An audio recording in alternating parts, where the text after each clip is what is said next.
Jenny McCarthy Show. Oh! Welcome back to the Jenny McCarthy Show. I'm Jenny McCarthy Wahlberg. You know how much we love our Vanderpump Rules ladies and some gentlemen, but mostly the ladies.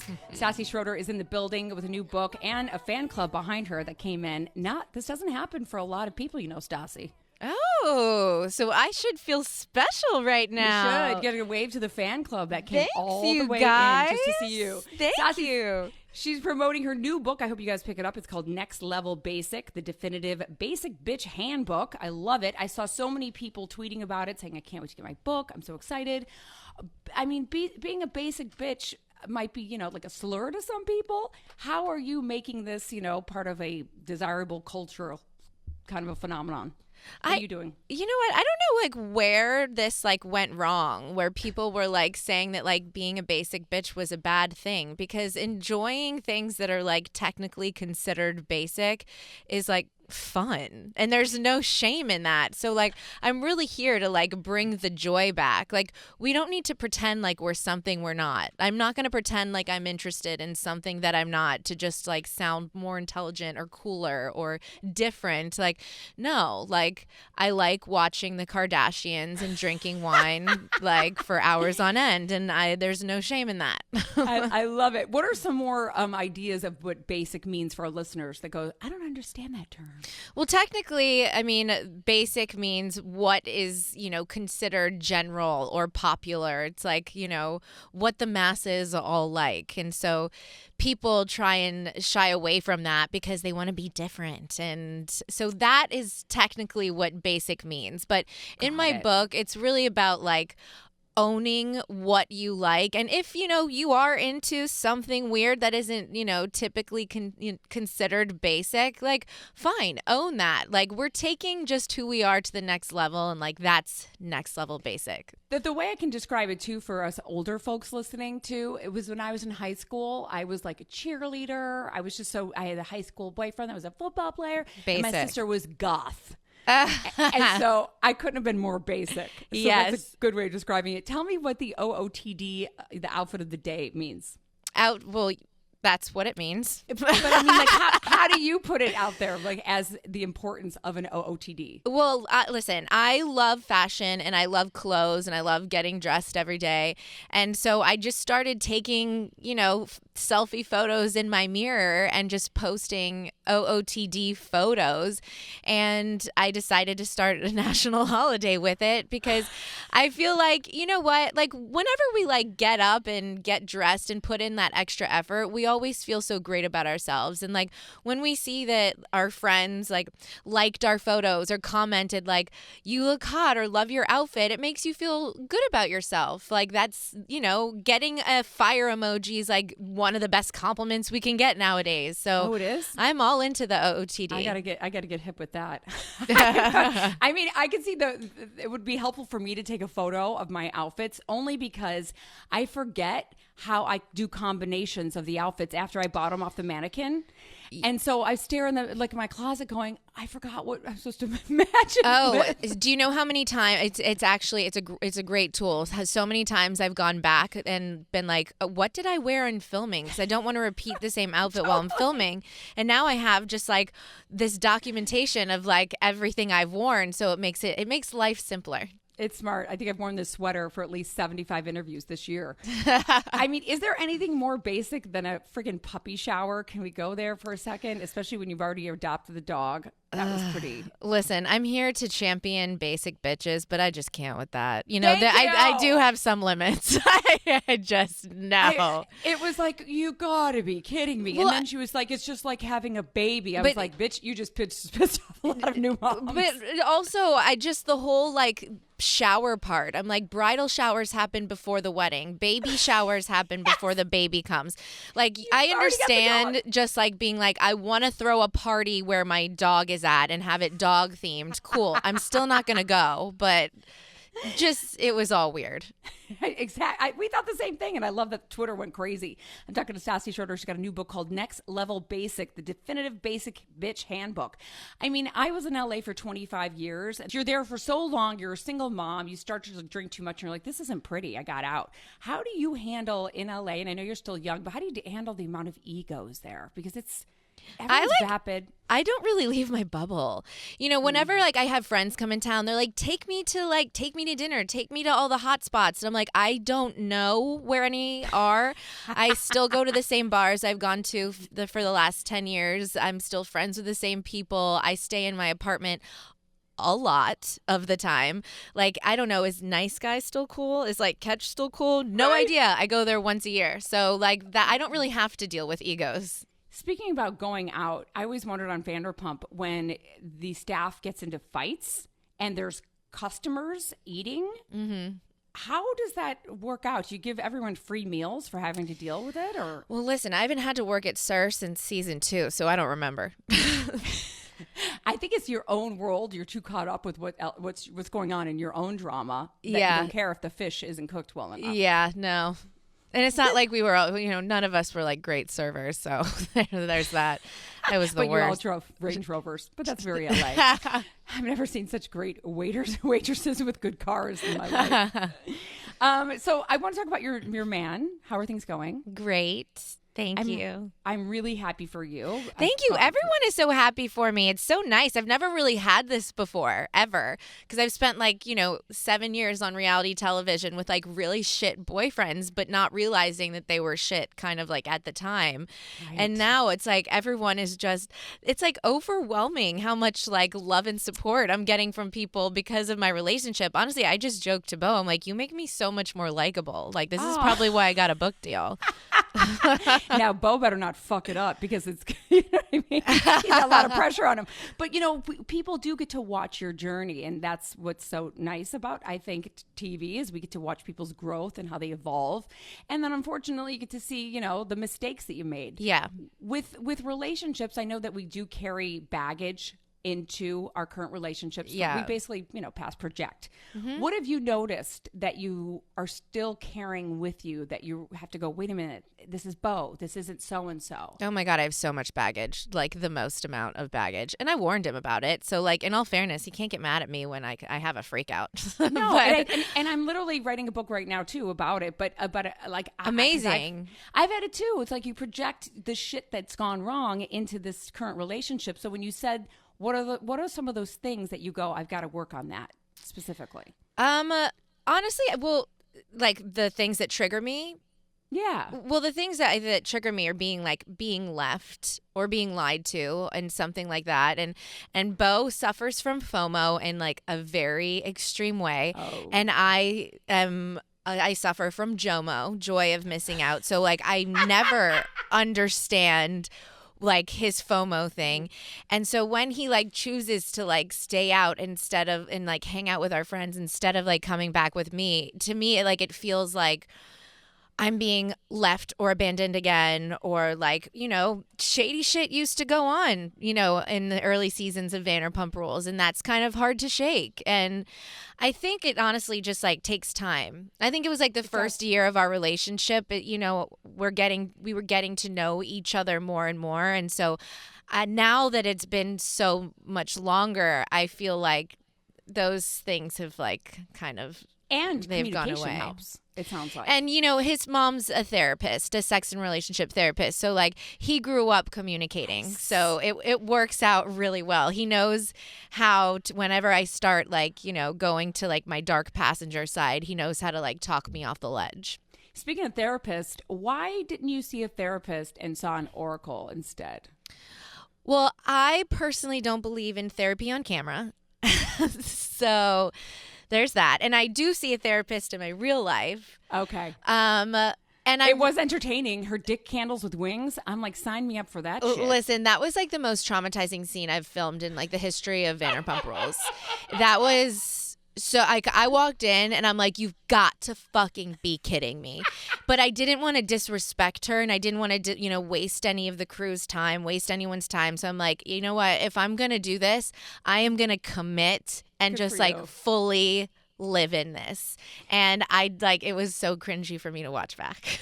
What was the most traumatic moment where you're like, oh my God? I just think crying. I sobbed the whole time. You don't see that, but I sobbed the whole entire time because she's like asking me like what this demon inside me is. What does it look like? And I'm like, I don't know. Should I be describing a monster right now? Like, should I be like, I'm not sure what like the right answer is. It was very stressful. It was very stressful. You're like, am I supposed to bring up an ex right Yeah, now? like I don't know. What have you learned just from watching yourself on TV through the years? Because there's not a better teacher than watching yourself go through life, and you've got it videotaped. So what have you now in hindsight go like, wow, I really learned blank? I'm annoying. I think I'm pretty annoying. Like I annoy myself when I watch myself back. But like, I wish I could say that like I've gotten like so much wisdom from like watching myself on camera. No, I really haven't. I talked to Lala yesterday about she admitted that, if you want more screen time, especially a newbie, you're going to kind of exaggerate things. You're going to pick a fight. You're going to blow one up, something just to get more screen time. Right.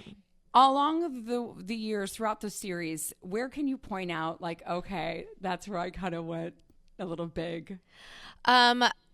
Honestly, I mean, I was there from the beginning, so I don't feel like I ever really had to. Like, I'm going to be honest. I went into season 1 and I was like, I got this in the bag. Like, I'm Blair Waldorf and everyone's going to have to deal with it. I love it. I love it. So just the newbies are kind of you're seeing do it. Yeah, because I don't really feel like any of the original cast members have to like prove themselves. We're all such great friends and we have this like history and we're like family and we started this together and we're so ride or die with like being honest and making a great show and in our friendships that like I feel I mean I don't actually feel that bad for new people because like I wish they would just leave, but like that must suck to like come into a group of friends. Like they come in and they think like they're about to be a star and it's like you have no idea what's coming for you. No idea. Who do you think is most guilty of it right now as a newbie? Billy Lee. Yeah. Just pushing the envelope. Well, it's just the things that she tries to fight about. I'm like, it's ridiculous. I'm like, you don't even go here. That's what it feels like. Like she doesn't fit. Well, just it's not that she doesn't fit because if she tried to fit, she would. If she was actually nice and kind and friendly to us, I think she would. But to just expect to be, invited to every little thing we do when we don't know you and then pitch a fit when you're not, acting like we've been friends for years. I'm like, you just met us. So no, like you're not coming to like my little like 4 like, girl like wine night. Like that's right. just I don't know you. So you gotta earn it. It's you do. You have to earn it. I think Lala had to earn it. She did. And she did. Yeah. She did. She cracks me up, that girl. Talking to Stassi Schroeder, her new book, you guys, Next Level Basic, the definitive basic bitch handbook. God, I love the name of that thing. Thank you. Do you think you saved Jax Taylor from becoming a full-blown Scientologist? I don't think he could have committed. I don't think he has that. I don't think he has the discipline. So that was probably never going to happen. Or the having to pay those enormous fees. That definitely wasn't going to happen. Some of the questions that I got from fans that wanted to hear is, do you think you're addicted to your phone? Yeah. I hate this new like app thing that like tells you how long you spend on your phone a day. Me too. And it really like it's disgusting. I know. I feel like it makes me need to go to like phone AA. Yeah, like I can't even tell you. I'm scared to even admit how long I spend on my phone. It's terrifying. Where do you spend the most time on Instagram? Yeah, definitely. Yeah, right? Yeah. If you picked up your phone right now, what's the first thing you would check? Probably Instagram. Yeah. Before even my text messages. Why is that? What is in our brains that needs I don't know. I don't use my phone for what I should use it for. I hate talking on the phone. I hate getting in text conversations. Like, please just only message me if like you need to let me know a piece of information that like is absolutely necessary. Right. Like a lot of people, like I wish they would understand that I love you as a friend and you would hear from me a lot more if you didn't get me involved in a text conversation that's novel troll worthy. Like I Exactly. can't. Like Speak to me in emoji. Yes. That's it. Please. Just be efficient. Jack said when filming the reunion that things got out of control. Is that just kind of an exaggeration? Was he stretching the truth, or was that real? No, it was like the worst. I thought it was going to be the easiest reunion.